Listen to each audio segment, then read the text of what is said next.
and I'm here with the Mountain Santa Claus, Marlow Tackett. And folks, you're in for a treat today. You're in for a treat because Marlow Tackett's going to thank a lot of people who's made his Christmas for the Needy possible all these years and again this year. We're in the Virgie Gymnasium where this will be held on December the 22nd this year. And Marlow, what a day this is, us sitting here with all this around us. And you wonder, and I was up here 2 weeks ago and this place was virtually empty. And here I'm back here today, and behind us all the toys and everything that's been brought in. And I know, and it's going to be different this year because Marlow, as you know, and well, our coal miners are hurting, and those coal miners' families. Those that have been cut off or lost their job in our coal mines, it's going to be a bleak Christmas for them. If they have drawn their unemployment out and they're still here, then they don't even have food. Wouldn't have money to buy food. And again, the Mountain Santa Claus has stepped up and got a sponsor this year, and the sponsor is Food City. And I'll let you talk just a little bit about that, and then we'll talk about others. Well, Judge, I'm honored to be here with you. You've always been a part of everything that I've done to help people, and every event that I have been involved in. Seems like you've always been there to support me, and it's the unforgettable experiences we've had over the years.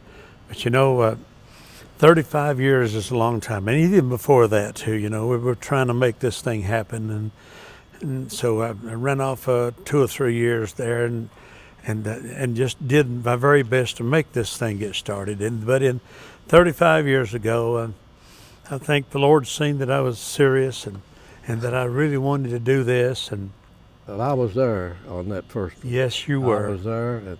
And Marlow, I can remember the story that you told about the little boy didn't have any shoes and it was cold, and you took him and bought him a pair of shoes. Told yourself that in the future, if I can do anything about it, there won't be a child in eastern Kentucky and Pike County that I can touch that will not have a pair of shoes. Well, I have so many stories. We could sit here you and I could sit here as long as our voice would hold out and talk and tell stories about this program. But there's little things that touch me sometimes that has remained with me all of my 35 years or in longer. Helping the needy was about another. You reminded me, by the way. So many people have been so wonderful, and we'll never be able to thank everybody because in 35 years, we have a lot of our supporters, a lot of our friends have gone on home. That's great. They've gone home. So now new people has come in, and that the Lord's provided every year. And so we just kept working. But to make a little long story real short, while it's on my mind, I have to say it. A little boy in the second day or the third day of one of my Christmas programs, we'd already had the big day, and it might have been the third day we were still working. I had a lot of things left over. A little boy come in, about 6 years old, 5 or 6 years old, and he was looking through some of the toys and some of the things that we had, and I could see him there, and I was trying to stack things back early in the morning so I could be ready for the people to come that day and receive what gifts they wanted. And I seen him standing there, and he said, I said to him, hey, my little friend, is there anything I can do for you? And he shook his head no. And I said, well, you see anything on this side of the tables that I can get for you while you're here? I thought maybe that his parents were there, but he was very quiet. And he said, no, I don't.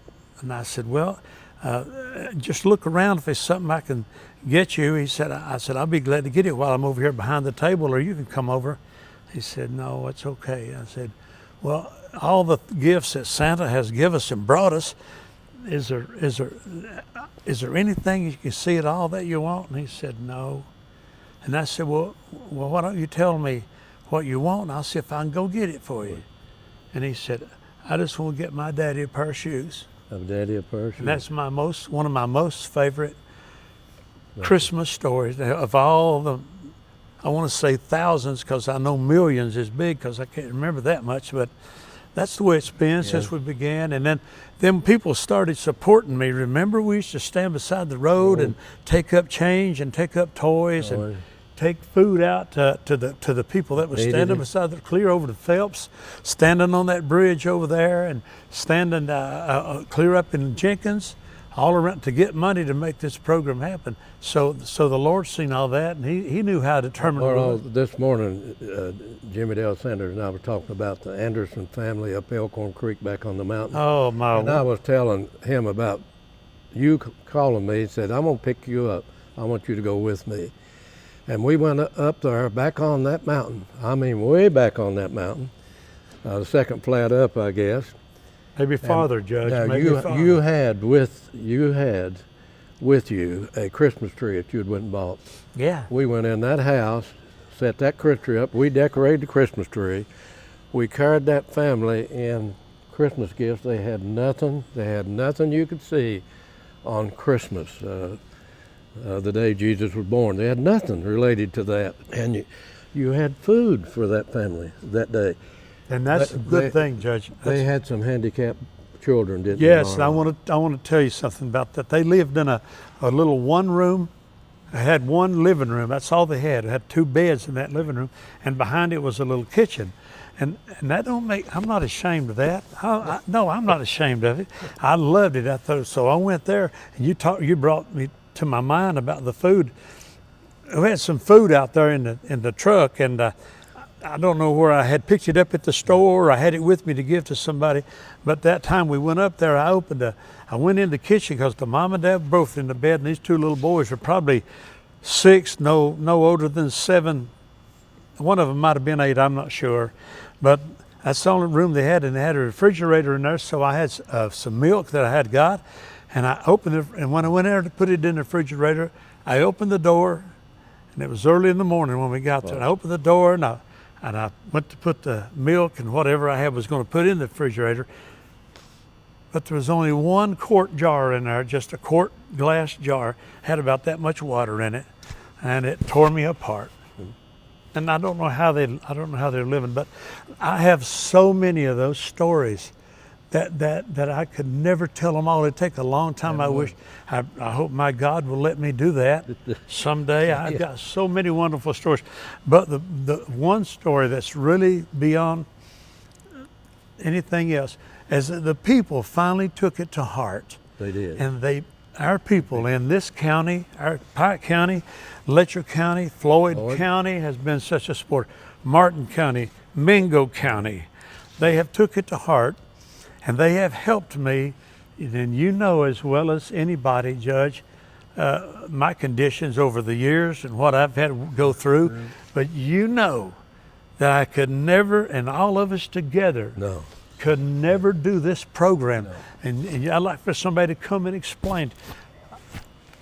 Judge, it don't cost nobody a penny except a little gas to bring it. I know people don't bring me in money. I don't think a lot of people think it might be a money thing. So wrong. They really need to know. Marlow. They need to pray to, Judge. When it comes up to that day, if they've never been enough apples, oranges, bananas, grapes, candy, whatever, you see Marlow pulling it out of his pocket over these years, the money you put in. I said yesterday, Marlow, you've been a great entertainer. You had an RCA contract. You made a lot of money. You had probably the Palace at one time was your most attended entertainment club in this part of the country. Everybody from Nashville came to it. That's right. It was full every time you opened the doors. You traveled this, then you signed the contract to RCA. You traveled the country over 2 years, and you missed your family, didn't you? I just couldn't handle it. You missed the horses.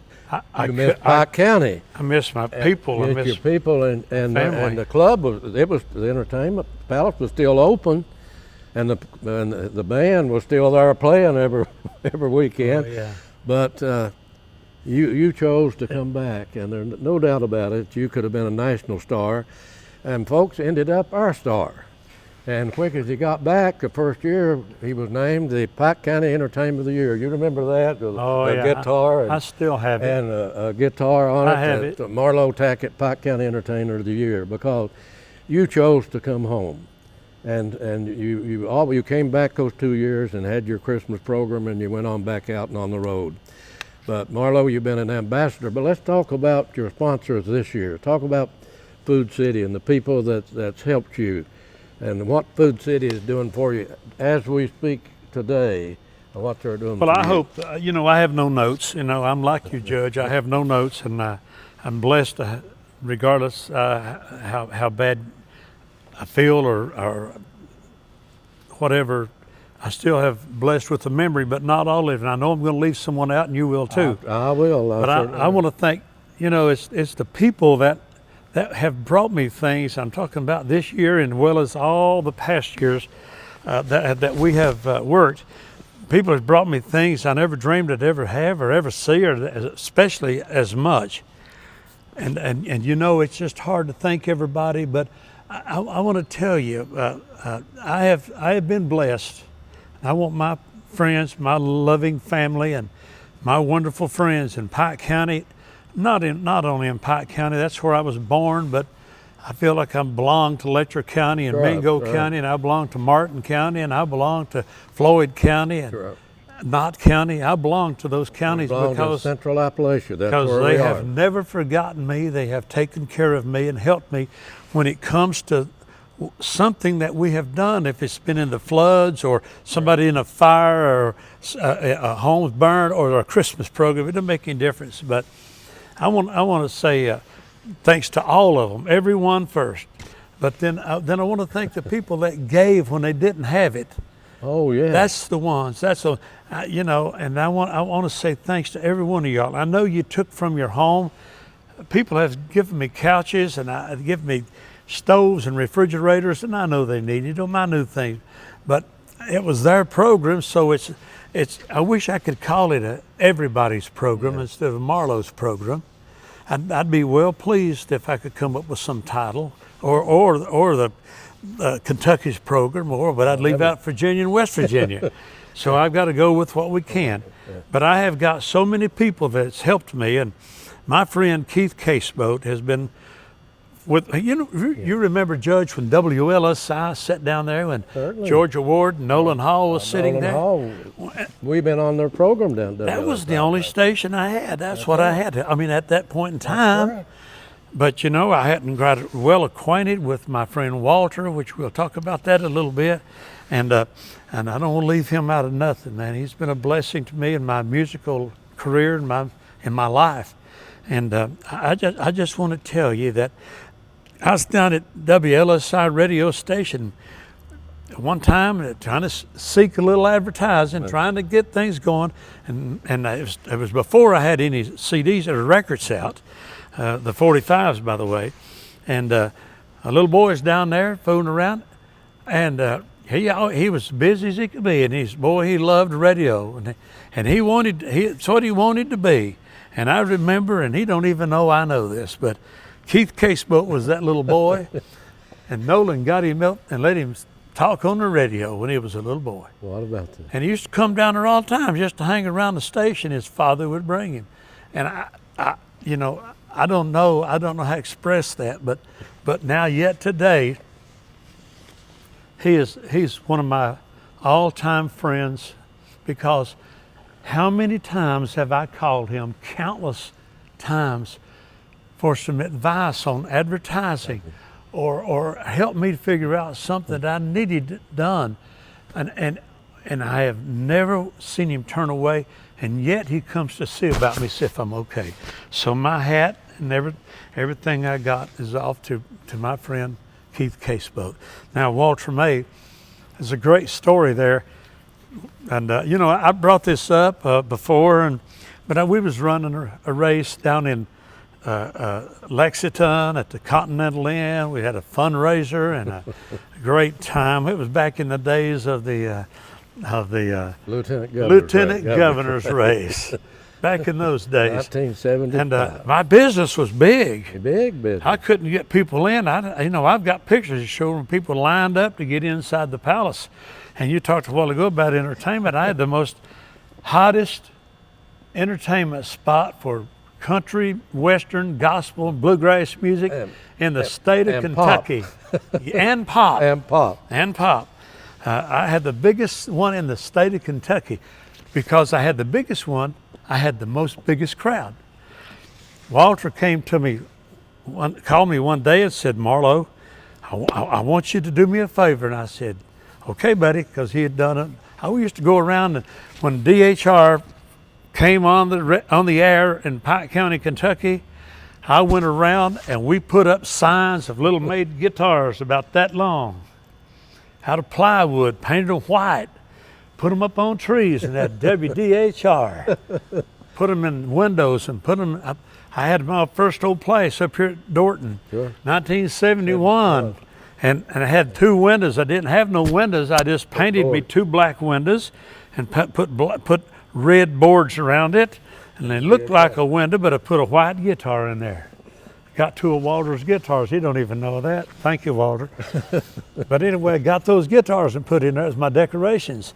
So anyway, Walter called me on the phone and said, I want you to come to Lexington and do a show for me. At a radiothon, didn't we? Yeah, at a radiothon. Stations in A Kentucky. radiothon. Fundraiser on the radio. How many? 50?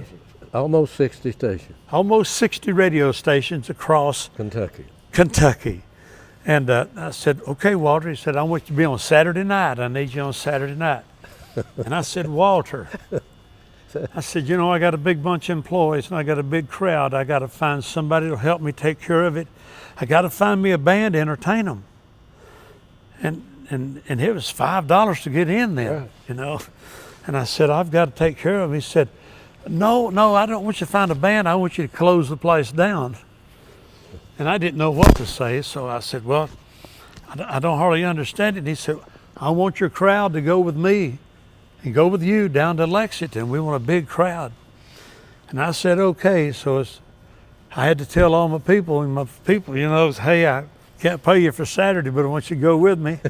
And so about 75 cars went down the Parkway, and we did that. But Walter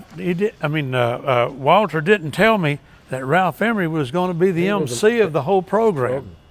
So he takes me and introduced me to Ralph Emery, said, here's my entertainment. And so there I was with Gary Fields and the boys, they gathered around me. Gary sang a song, by the way. And he might have sang a couple songs because I was there for 12 hours. I sang 30 minutes every hour, maybe 6 hours singing that day. But anyway, Walter caused that, and he just come out plain and told me, I want you there. So I figured I better go. So then, but what happened with that little story, Walter introduced me to Ralph Emery, one of my all-time friends, one of my great supporters of being such a big TV person as he is, a radio personnel, one of the biggest in the whole country, was voted the world's best DJ. DJ, Yeah.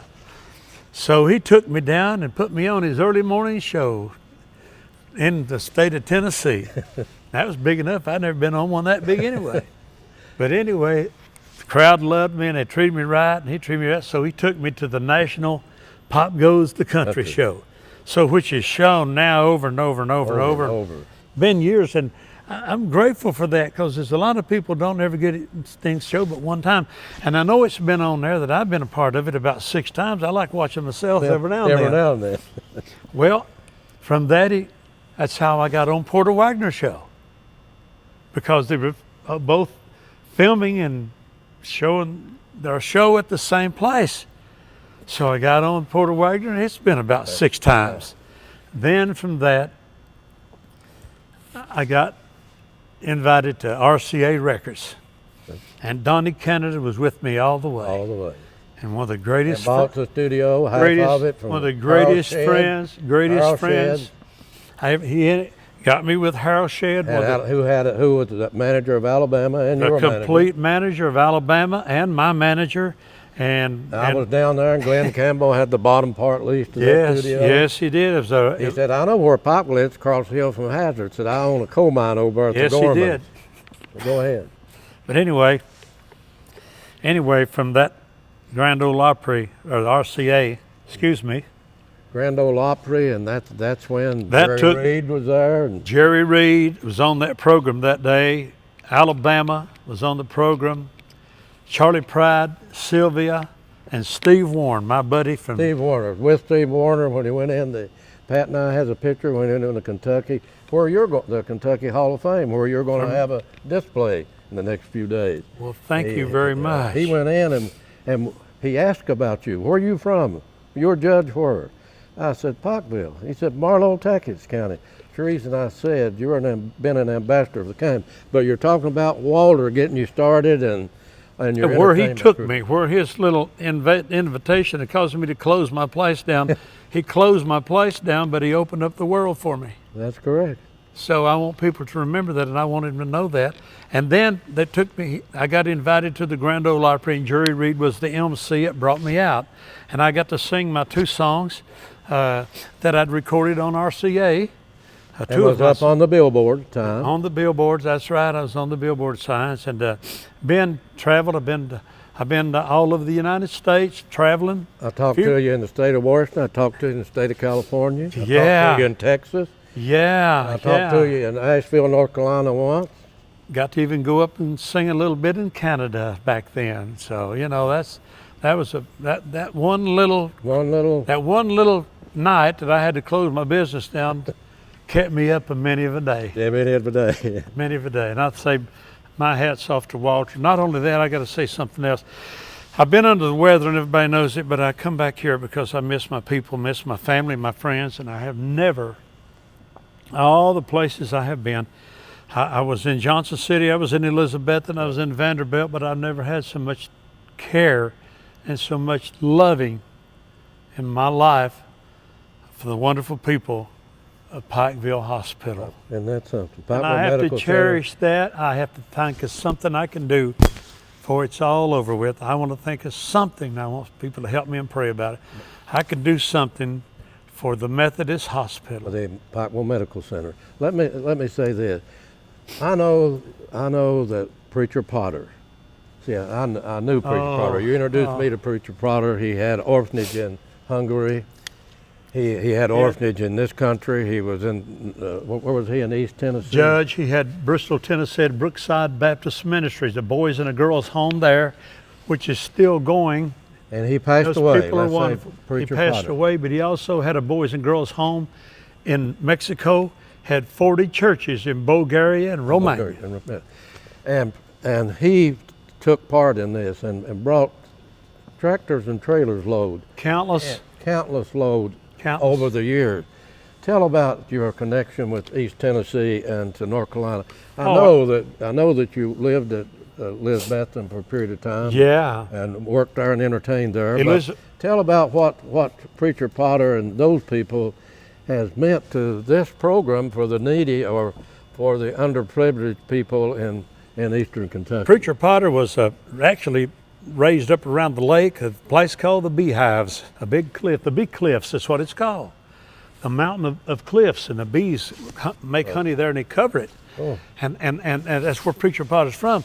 But he went over to Bristol to open his church, and I think he was had been in that church 65 or 67 years when I met Preacher Potter. And he passed away and left me about 4 years ago. But he'd introduced me to so many people in North Carolina that were in churches where he'd let me sing and go with him to visit. And he's played such a part in this. But people in North Carolina would bring him gifts, and load after load, he would transfer them there to Pikeville, Kentucky. Trucks after truck. You're not only talking about stuff at Christmas time. You're talking about perishables. You're talking about potatoes. I'm talking about. You're talking about both sweet potatoes. You're talking about. But Judge, we're talking about tractor trailer loads. I'm talking about a tractor trailer load, 23,000 pound on one truck of nothing but cabbage in 50-pound bags. Keith Caseboat helped me give them out by giving me help on the radio. Come get it, folks. Not only that, that's something. Remember the time the truck come in, like the big coal truck, and dumped a whole load of sweet potatoes? Complete load of sweet potatoes came. Loose, by the way. That volunteers and the workers had to come in, and family had to come in, bag up to give away. I have videos of this thing. I had 8-track tapes, by the way. 8 tracks, VCR tapes, people. I have it where they had come in. He brought me. This is a great story, and I just love to show people. At one time in that building down there that I turned into a Santa shop, out back. I had 24 skids. Everybody knows what a skid is. That's a piece of wood about this big, a square, and you take a skid jack and put under and you haul it. Had 24 of them in that building. 24 of every one had 1 ton. That's 2,000 pounds of pinto beans alone. Alone now. And he brought me 15 ton of flour and meal, 5-pound bags. 7.5 of flour, 7.5 of meal. That's just a few things that he brought That me. connection has brought you from East Tennessee and North Carolina all the past few years. Yes, and past this year. This year. And now let me tell you, and you, to talking to you folks out there, I hope that you call in the neighbors to watch this program. I hope you call in your families. I want to, and when I was a teenager, I grew up down there in Elizabeth and Carter County. My wonderful, loving people there that supported my music and pushed me and got me started in running from schools to schools and churches and playgrounds and fire departments, everything and anything until I got back here. And then I did it with you, Judge. You got countless shows that you couldn't even think of right now, where we went from place to place. Fire departments and churches and individuals that got burned out. People lost their homes. Benefits. But you know, when I got in down back to Elizabeth, and a lot of people knew me. And then Preacher Potter brought me in, and I want to tell the story someday to you and I, how he met me. So you'll have it and you'll cherish it for the rest of your life.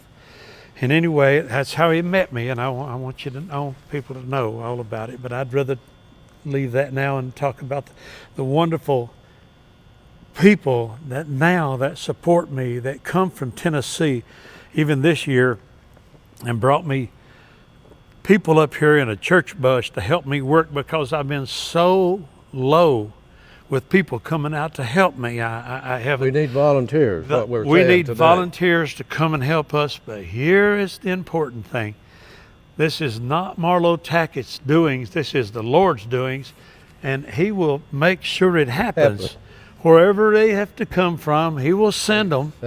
Because I said, Lord, in a little visit, as I always spend my time every day with my little visits with Him, Lord, you help me get me a place wherever you wish, whatever you want me to do. And look what a place that the Lord I said, well, He's not going to give you no junk.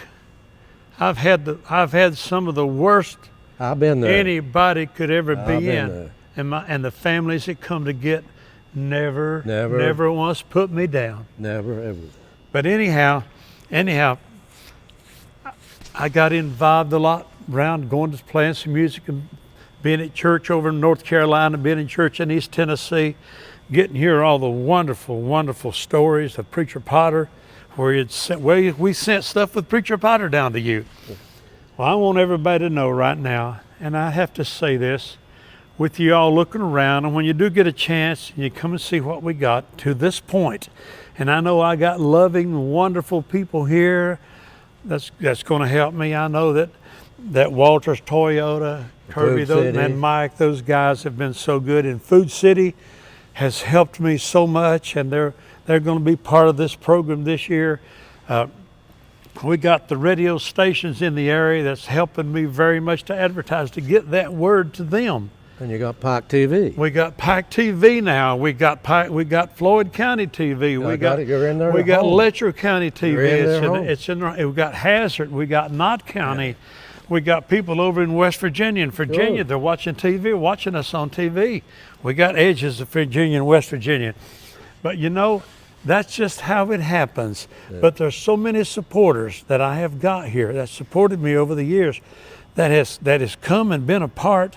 And one of my greatest feelings of the whole thing is when somebody comes that has never been here, but yet gets to walk in among this, yeah. And all of a sudden they become Santa's helper. Sure. They don't ask me what to do. They don't have to, because that's why they were sent here, not to spend time with me.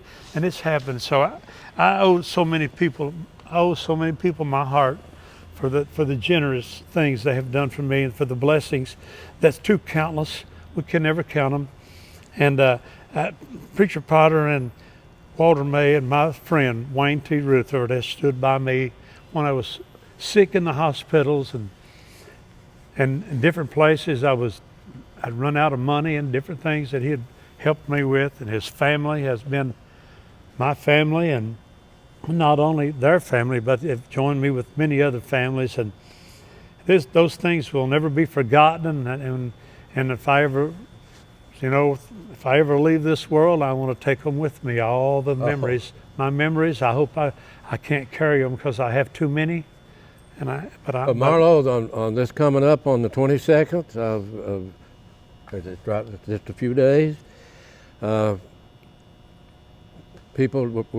Marlow's here again for those of you, and it's important this year, as I said when this program started. It's so important because of our situation with our miners that's out of work and been out of work a while with no income. And it's still all of those in need, and and they do fall through the cracks. And the economy, the coal economy is down. It affects every other business in this county. So it affects every family. Every family. They're not a family that's not touched, Marlow. And they're not a family look at the families that's going to be touched, that the Lord has made possible for you to have this gymnasium. And what the Board of Education do. I'm so glad you brought this up. What the Superintendent Lester and the board and Nancy Casey. Nancy Casey and and they made this facility available. And like you said, we had them in garages, and we've had them in buildings that may be substandard. It wasn't substandard to us. We got used to it. Yeah. But the Lord always provided, and look what He's done this year. And I'm glad you brought that up, because I want to make sure that I talk about this, because I passed the school one day and there was nobody here, so I went down to see my nephew Johnny, who's at the Board of Education, and I went to see him and visit with him. I'd come in from Tennessee, and I was kind of lost because I couldn't find a place. I thought maybe he knows so much about the county and he's done so much around the county, and I knew if anybody could help me, Johnny would help me, and which he always has. Ever since he was a little boy, he's done things for me. And anyway, I said, Johnny, I need some help, buddy, and I'd like to see Nancy Casey, if you could help me get in touch with him. He said, he's right back through that hall. And I went and I followed him back through there. He showed me where it was at. I went in, and Nancy has been my friend since the beginning. Nancy's family, Nancy's brother, I love them, every one. They have a heart. They help people. They had a store. They had a store at Freeburn, and countless people they helped over the years. There's people he's helped, and the people they've been around, and all the Casey family is wonderful. I love every one of them. And I said to him, well, he got up and come out behind the desk, and he gave me a big hug, and he said, what are you doing here? And I said, Nancy, I want to have my program here. I said, I'm having trouble. I can't find a place to have it. I found a few places, but people wanted $4,500 a month for me to use it. We found some. There wasn't any place to park. But no places to park, and people wanted to charge me big money for some of the places, and I couldn't do that. And but I told Nancy what I needed. I said, I need a place real bad. I've been up. I know Long Fork School's not there anymore, and Robinson Creek School's not there anymore. I don't think it would be big enough. I don't have enough room to put our wonderful people. And I said, Nancy, this year I'm going to make sure if I have this program, I want to have every coal miner that needs something, they're welcome to come and get what I got. And our less fortunate families, people down on their luck, I want every one of them there. And so through my wonderful friends and Karen and Jim Bond from North Carolina, from the Rome Mountain, that's where they live. And they have helped me so much and got me involved with other people in churches in North Carolina, and never stopped since the day they heard about it. Never seen this program, never been in this program, never been involved in it, but they took it to heart. He's from down deep in Tennessee, and she's from New York, and they've took it, and there's not a day gone by since that day that they haven't worked. And they've brought, and churches have come and helped me from North Carolina. And I want to tell the people the rest of my ANSI story. I want to tell them more about I call it my ANSI story. I want to tell them, he said, Marlow, and I told him about that. I said the gym's open up there too. I come past it. He said, well, I don't know what we can do about that, but I won't stop, and I'll help you get a place. And we named several places, and I've checked out a few, but it wasn't either big enough or we couldn't handle it there, the parking. But he said, I can't tell you anything about the gym because I want to talk to our superintendent, who is David Lester. And he told me that he would talk to him in a few days, get back with me. And so all I had to do was, I just felt like I just needed to sit and cross my fingers and wish and pray. And he said Ancy said, I'll call you back, brother. I said, thank you, Ancy. Well, one day I got a phone call, and I thought, boy, I hope this is Ancy. And I picked up the phone out of my old car, and I answered it, and he said, hello, Marlow, this is David Lester. I'm the superintendent. And I said, well, boy, it's a pleasure to hear from you. And I was nervous. I was really nervous because I knew there's lots of policies and lots of things you have to go through in life. And he said, Marlow, I've known you since a boy. He said, I've known things you've done and the things you've helped in this county with and the families that you've helped. He said, I've been around you a lot and you didn't even know it. He said, but I want to tell you something. You use that gym like it's yours, and we'll help you any way we can. And he had already canvassed the board. He had already all for it. He had already took it. The board, every single one of them agreed. Every board member, and I can never forget it. And I hope how soon. And the Lord made this facility through them available for so that's my greatest Christmas story, other than Marlow, my Lord Jesus hanging on that first tree. Correct. On that cross. On the cross. But December 22nd, folks, Marlow has this is the 35th year. Time goes on, don't it, 35th years, and I was talking to Becky. I don't remember how long she's been here, but she comes from way up in Virginia, way up by the ocean. She comes every year. I think it's 14 or 15 years. She takes off of work, her job, and comes here to help because she knows so much about it. And you tell me as much as she knows about this program. Yeah. I had people coming here to help me this year that has never been here. So the Lord sent me Becky. I wasn't able. Wasn't able to do it. She knows everything. Yeah. So that's how it works, folks. And you people that have given so much out there, may God bless you and thank you. And the North Carolina people that have helped me in East Tennessee, I will never forget you, and I'll always love you as long as I live. And I'll tell you something else. You folks have helped me with of all the supplies we have, you have helped me this year with about 10 to 12, maybe 15% of the supplies we have has been coming from North Carolina, East Tennessee. And may God's blessings be with you. And I love each and every one of you. Thank you all, and we'll all be here waiting on you to come on the 22nd.